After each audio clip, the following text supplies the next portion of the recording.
Good afternoon to you, snooker fans. Welcome to the latest episode of the 15 Red podcast with me, Scott McCarter, here in County Tyrone in Northern Ireland, and I'm joined from London by Kelly Barker. Good afternoon to you, Kelly.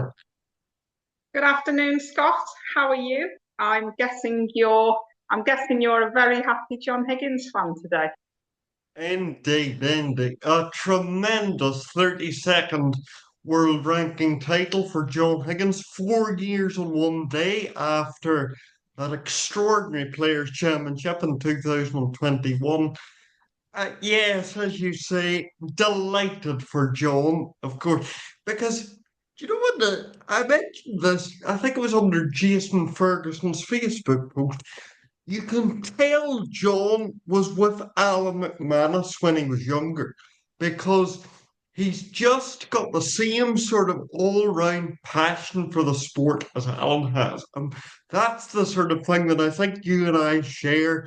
And that's the sort of thing I like in players to have an actual passion for the sport. That's why I've always been such a John fan, apart from obviously his extraordinary playing achievements. So that's why I'm just so delighted that he's finally got back into the winners' enclosure. Yes, he's had some cruel bits of luck and disappointment and close shaves over the last few years that I'm sure, I'm sure he, I'm sure began to wonder, and maybe he wondered whether one of these days would come again where he was lifting a major trophy. But it just shows you can't keep a good man down for too long. And eventually he got back up in some style, and really good to see him winning a trophy again. And yeah, who knows what this could do for his confidence for the back end of the season now. So he'll be delighted. He will be. And a couple of sort of interesting career uh, stats, if you like, that flow from it. John is now the second oldest winner of a ranking tournament. Uh, because he's overtaken Mark Williams, who was just behind Ray Reardon previously. Um, and then the other stat that, and credit to Dave Henton for pointing this one out, is that it's now the longest span between first ranking event and most recent, 31 years. Wow, that's it's just incredible longevity, isn't it? And quite a lot was made earlier in the season as well when he dropped out the top 16. But he was gone for 1 week and he was straight back in, and now he's lifting a title again. You know, we say about the class of '92 being three of the very, very best ever, and this just proves it once again because out of the three of them, John had looked more in the doldrums in the last couple of years than the other two. But here he is again, winning one of the real biggies. Well, just one more stat. You'll be saying I've turned into a bit of a stat machine today, but just one more stat. Again, credit to Dave Henton for this. He mentioned that the next time one of them, the three of them, wins a ranking event, it'll mean that they've won 100 between them. They've now won 99 ranking events between them. Extraordinary. But anyway, Kelly, I believe uh, you've made some notes on the quarterfinals onwards, so we're going to press on with those. Yes, we'll start with John Higgins. He beat Pang Junzhu 5-0 in his quarterfinal. John had a 1-2-5 in the first frame, plus further runs of 87, 96, and 81. John looks decent, but Pang didn't play well at all, and it's really one to forget for him. But that was John into the semis, where the same session, Zach Shorty beat Tom Ford 5-3. This was Zach's first ever quarterfinal in a ranking event, and he played so very well. A 1-3-3 in the first frame, plus further 103, 88, 73, and a 70 to continue the week of his life, really. You would have favoured Tom Ford to win that one at the start of the match, but we've never really seen this run of snooker from Zach Shorty. He's always been a name that I associate with maybe losing in the first and second rounds if he gets out of the qualifiers. So absolutely credit to him to set up a semi-final against John. Well, I mean, before this, Zach Shirley was the world number 89. So, that tells you something. I mean, I know a lot of people sort of give off about the ranking system being too top heavy, but I mean, when you're world number 89, your form hasn't been great. Let's just put it like that. So it was out of the blue. And yes, that one over Tom Ford, obviously the shootout champion from this season, although what credence we can give to that in this context is probably limited. But nonetheless, a winner this season, a man clearly confident. And, you know, as you say, Zach was extraordinary. And I mean, setting up the semi final against Johnny would have been going into that with full of confidence. But I believe we're going to come on to the well, up until the final, the man of the week now. Yes, Joe O'Connor. His quarter final was really astonishing. He beat Sean Murphy 5-1. Must say that Sean had a 147 in the first round, I think it was. Yes.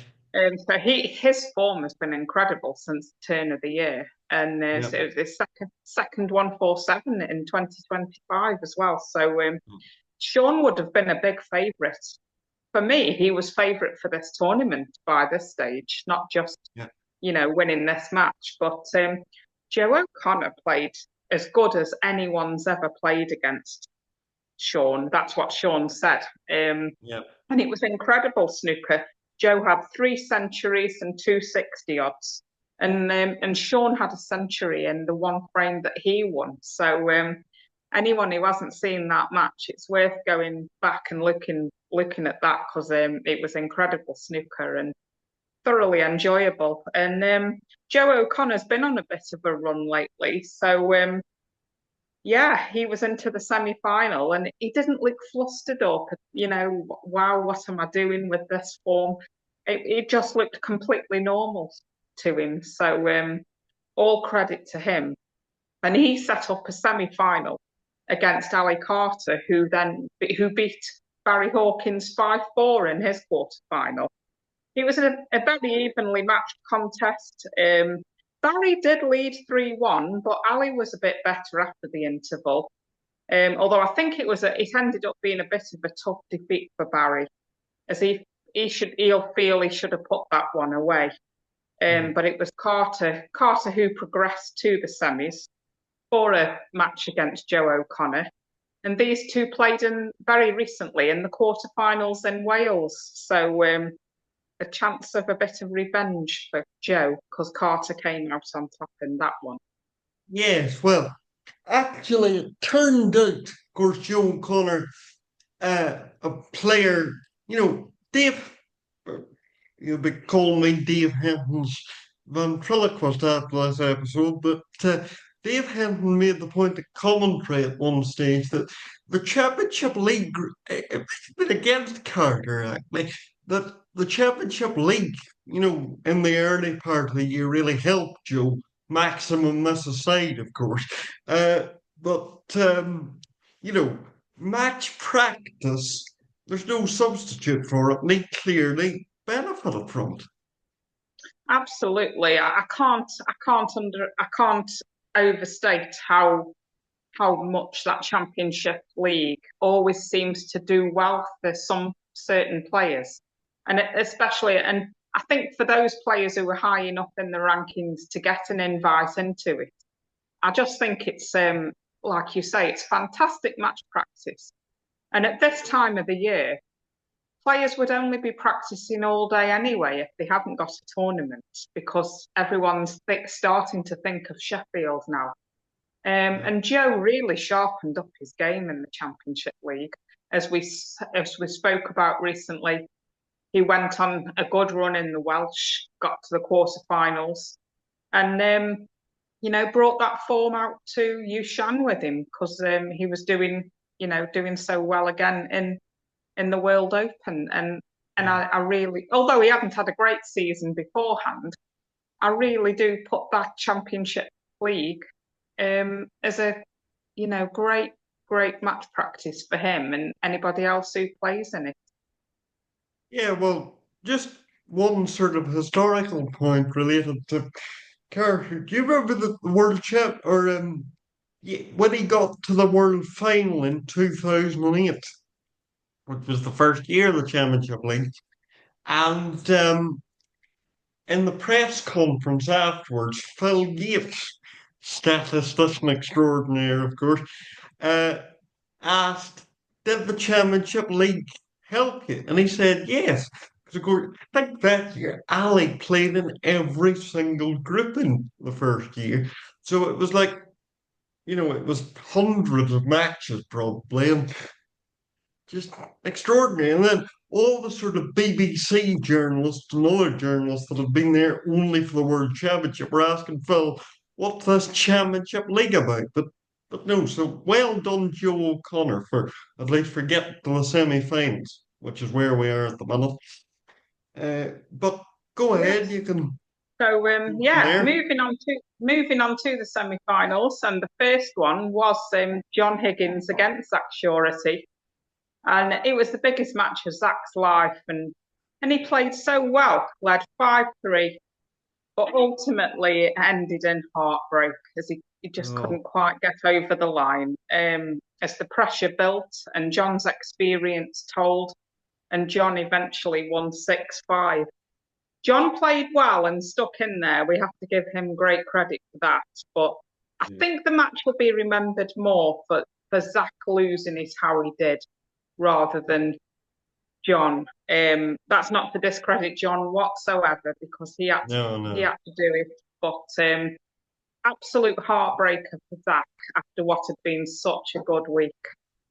No, I mean, even though I was obviously rooting for John, like, but any snooker fan that didn't feel sorry for Zach has a heart of stone, really. I mean, that was awful.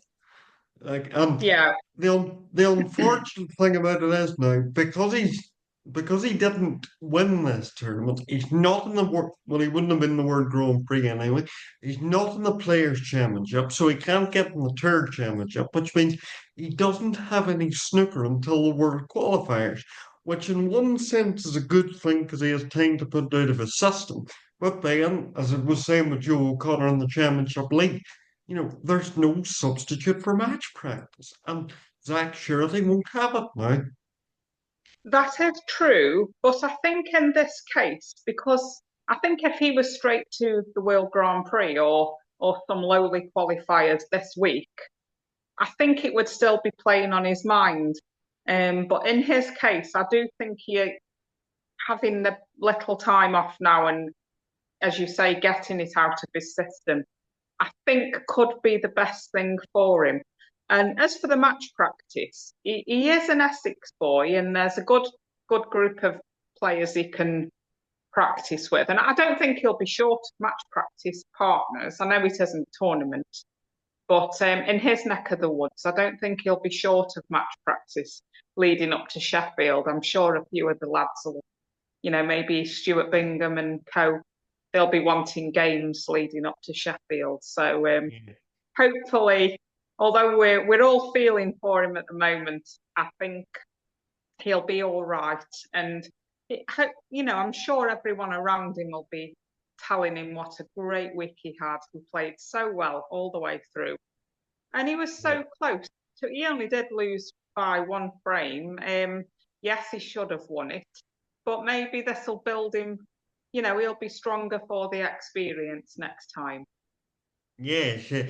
And like, I don't mean to rub salt in the woods, but I think he was 50, was he 54 nil down in the I decider? think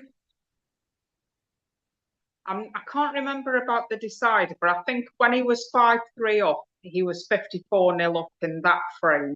Ah, yes, So that's the one I'm thinking of. I Yes, think he really should have won it, really. But it's gone now, and yeah, all he can do is get the plane home and look back on a really fantastic week for him. You know, yes, tremendous week. his biggest payday, 44 grand, Yeah, which will help his ranking and help his, costs of being a professional snooker player. indeed, yes. I suppose 44 grand's not a bad payday. So, like, No, he can't be too hard on himself when he looks back. But obviously, it might take a few days for him to look back. But as you say, tremendous week for him, and well done. Um, then so on to the second semi-final. It was the repeat of the Welsh Open clash, like we said earlier. Joe O'Connor beat Ali Carter 6-3 this time. Got some revenge there, and Joe carried on his good form. Really, he led 4-1 and never looked like he might lose this one. It was revenge after the Welsh Open, as we said, and to reach his second ranking final after what was it? He made the Scottish final a couple of years ago, didn't he? yes, So this was 2022 that was.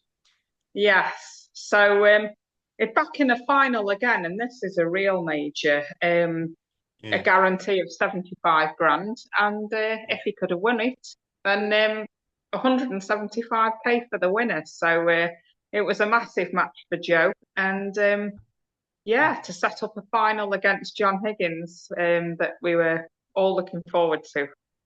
well, the thing I find rather interesting about this, or found rather interesting, again, looking at the stats and the head to head between the two, was that, of course, O'Connor won their first two meetings, which were actually fairly high profile. John had won the three since, but so you would have thought, you know, put aside that it's a final from him, you would have thought that O'Connor was not only the favourite because he played better throughout the tournament, but he has beaten John before, but clearly it being a final. And, to some extent, no doubt, that bit of a thrashing that he got off Gary Wilson 9-2 in Edinburgh in 2022, until he got three frames on the board, I'm sure that was probably playing on his mind because he thought, my goodness me, here we go again. But that was all sort of looking forward to it. But then, you know, we're going to get into the final now and say that maybe Joe was underwhelming, shall we say. Yes, unfortunately so. He made a very slow start and never really threatened, unfortunately. Um, John's scoring was excellent, making six breaks over 60 in the afternoon session, including a 106, to lead 6-2 at the break. And really, unless Joe was going to improve massively, there was never really any threat of him losing that final then. Joe rallied a bit in the evening. He was far too behind, really. And John ran out with another century to win 10-6 and take the title. As we've said, it was his 32nd ranking title, his first for 4 years and a day, and in the 175,000 top prize. During that final, John's wife was flying to Hong Kong to join him for the World Grand Prix, where I'm sure there'll be a few celebrations well deserved. Um, not too long to celebrate because Joe plays Ali Carter on Tuesday night in Hong Kong. But absolutely well played, John. It's fantastic to see him win again, and Yeah, I had my doubts whether he could do it again at this level in a real major. But I'm pleased he's done it, and the confidence he'll get now for the remaining events of the season, should be enormous because he played so well and thoroughly deserved it, I think. He did. He thoroughly deserved it. Now, uh, just on a rather unrelated subject, before I forget, I have to give you the answer to the trivia question from last time and give you this week's one. So the one from last time was who won the World Open the first year it was staged in 2010? And of course, the answer was Neil Robertson. He beat Ronnie O'Sullivan 5-1. Of course, that tournament's remembered for Ronnie's antics against Mark King, the maximum and the maximum that nearly wasn't the maximum, etc. But Ronnie got to the final and he lost 5-1 to Neil Robertson. And the one for this week. Now, uh, even Kelly was slightly stung when I gave her this one. Right. John won his first ranking tournament in 1994. We mentioned that it was the longest span between first and most recent. So I'm asking you, he won the Grand Prix in 94, but who did he beat in the semi final? Who did he beat in the semi final when he won his first ranked tournament? So that'll be something for you to chew over for the next while, anyway. I think, Kelly, you've got some news now on the withdrawals that we've had from Hong Kong.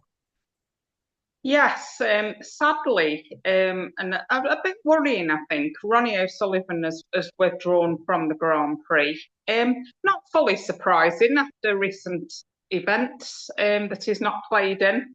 But it is concerning because he did put out a statement only a few days ago to say that he was looking forward to playing, but has withdrawn now. So Hossein Fafai gets in, which, if anybody is to withdraw and someone else get a place, I'm quite pleased for Hossein because he only didn't, he narrowly missed out and he didn't get a visa for the German Masters. So, he was so close to getting in anyway.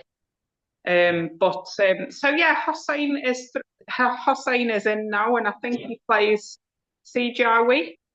He So does, that's yes. good for him. And just this morning, we've been hearing that Stephen Maguire has withdrawn for medical reasons, and Ben Wollaston gets in. So he'll be playing Sean Murphy. I think that match is tomorrow. Yes. So yeah, a little bonus for Ben Wollaston. I don't know if he was gonna be over there anyway. Probably not, because I know Tatiana, his wife, is refereeing. So Ben was probably going to be on child duties at back home, but he's got the call up and he's probably on the plane over there right now.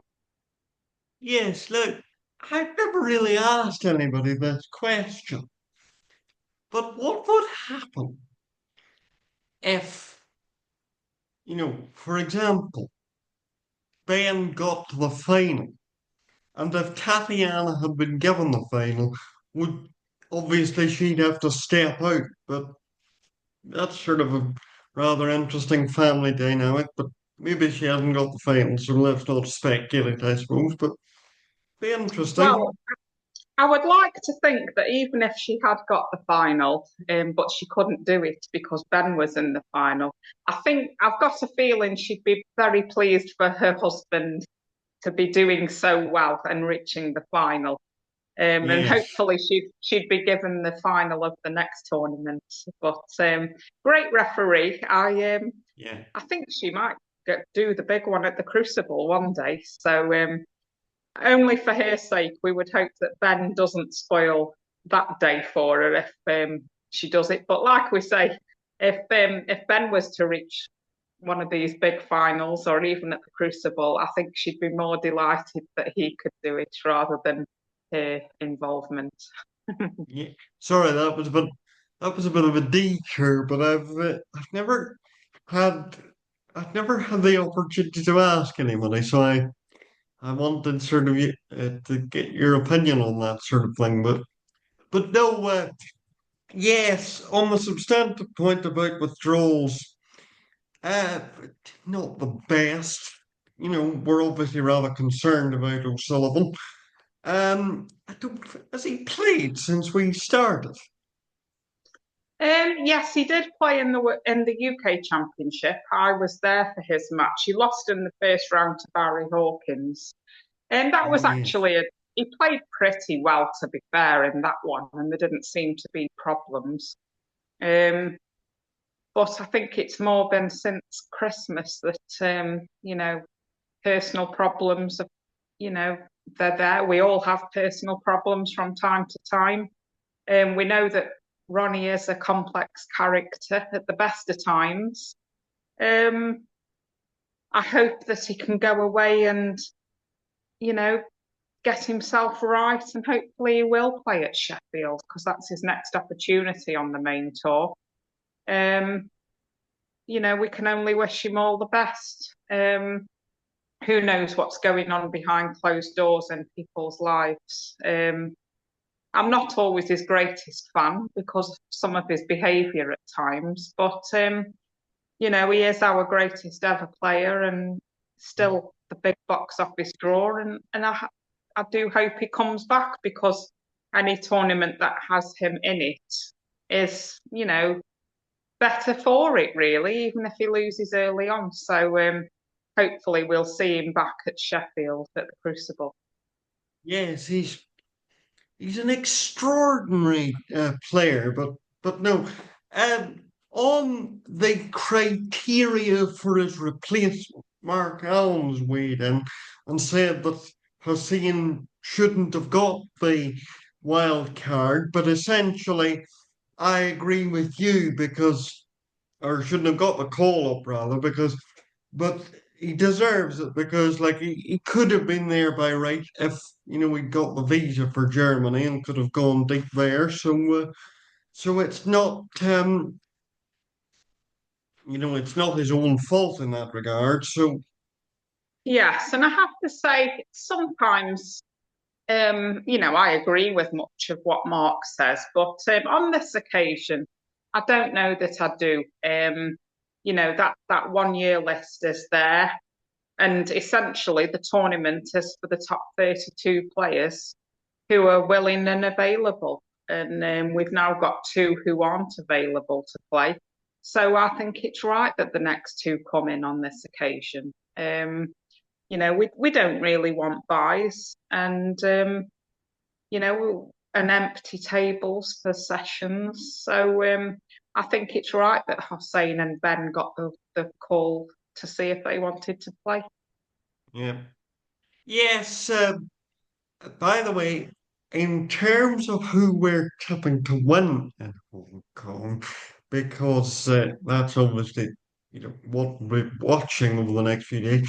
Um, I've gone for Neil Robertson because, well, actually, I've entered one of those prediction contests on snooker.org, and obviously you're only predicting sort of match by match. So you start off in the first round and you work your whole way down through the draw. So it actually turned out that Neil turned out as my winner. So Oh. Well, I'm going to go completely. I'm going to have a complete brain go awry for a minute, and I'm actually going to say Jack Lazowski to finally do it. He's only just sprung to mind this minute whilst you've been talking about it. There's no reason he'll do any better here than anywhere else. But why not? If I've got to pick one of the 32, let's go for Jack. uh, we'll see how that goes. But we'll see how both of us go. Both of us haven't been terribly good at predicting since we started, have we? So No, there's not much to gloat about for either of us, but it'll be very good to watch. Well, I say watch, but in the UK it's 5 o'clock in the morning, so it's going to be rather difficult to watch some of it, but no doubt we'll see the scores and see what we can, and we'll be back Definitely. soon to update you all on it. So, Yeah, so just one thing before we go, Scott. oh The yes, the World the World Disability Championships have been taking place in Thailand this last week or so. yeah. There have been, several winners in their respective categories, and just I wanted to say really that it looks to have been a success over there, and well done everyone who's helped get it on, and to all the players who've taken part. Yes, well, I believe it was streamed on YouTube, and the streaming figures were very, very good indeed. And well, it seems to have been a tremendous success. So, you know, obviously, I have a slight, if you don't want to call it vested interest, but obviously, you know, there's a particularity to it for me. And, I'm pleased to see that snooker's going in this sort of direction because it's very important, I think. Absolutely, and I believe until 1988, I believe disability cue sports was in the Paralympics. So if this could be a little stepping stone, hopefully, to getting it back there one day, and all cue sports. But yeah, good on them, and yeah, hopefully it has been a success, and there's more of it in the future. Yes, well, we'll keep across those developments, but well, we haven't quite discussed when we'll be back yet, but we'll be back in due course to update you on the World Grand Prix and enjoy it as long as you don't get up at a ridiculous hour in the morning. And we'll be back, as I say, in due course. So thank Okay, you well, very much, Kelly, once again. And I always enjoy your company and your input. So thank you very much indeed for that. And as I same to say, you, and I'll see you next week sometime. will do. So Okay, bye, everyone. bye.